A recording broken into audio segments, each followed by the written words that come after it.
Сарыарқа, Ахмет Жұбанов. Шілденің тас қайнатқан ыстығында астында ауыздығымен алысқан құлақасқа ат, үстінде шидем көпі, бұтында жарғақ шалбар, басында ақ жалғантыс, өткір көзді, маңдайы кере қарыс бір адам келе жатты.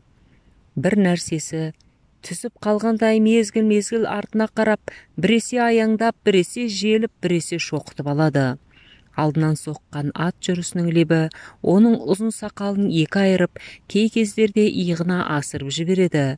Ердің қасындағы киіз қапты домбыра мен иығындағы ағауыз мылтық оның қорқану құралы мен өнер құралын бірдей алып жүргенінен хабар береді. Жолаушының өкше ізі Сарыарқа да маңдайы сырдың бойы сияқты. Жүрісіне қарағанда жай жек жатшылап бара жатқан адамға не жоқ іздеген жоқшыға ұқсамайды.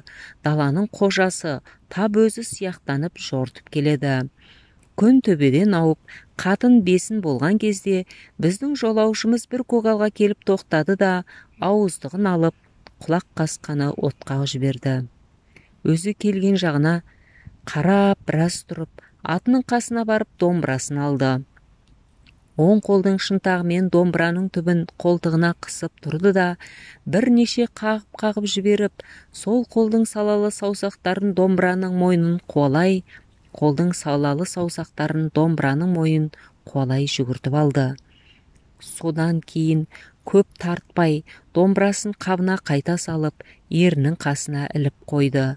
Биік аспаннан жер бетін шолған қырандай, әрбері оң қолын алақанын маңдайына қойып, алдыңғы жаққа көз жіберіп тұрды да, бір уақытта көк бетегені орақпен ұрғандай етіп, айналасын жалағандай тақырлап, тойып алған құлаққасқаның айыл тартпасын қаттырақ тартып, ауыздығын салып алып жүріп кетті. Енді бұрынғыдай артына алаңдап қараған да жоқ, шаңын шаңына қосып, бұлаң құйрыққа салып, сыр қайдасың дегендей тартты.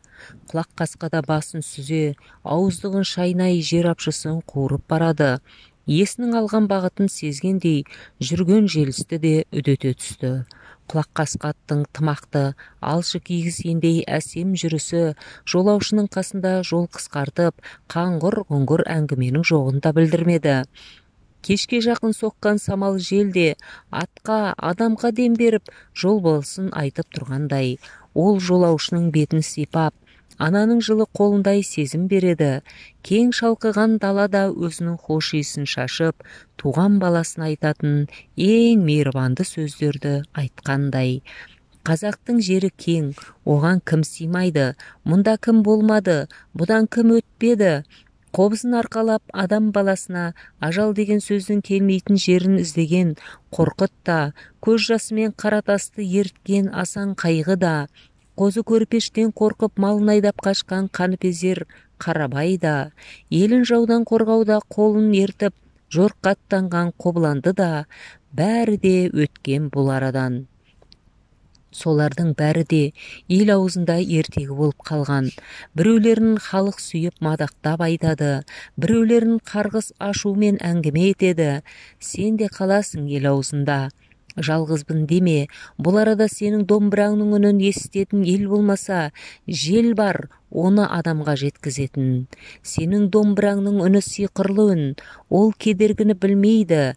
Ол көз жетпес мидай жазық даламен де, аспан мен тірескен таудың басымен де, сылдырап аққан су бойымен де, ызыңдаған желмен де жүре береді.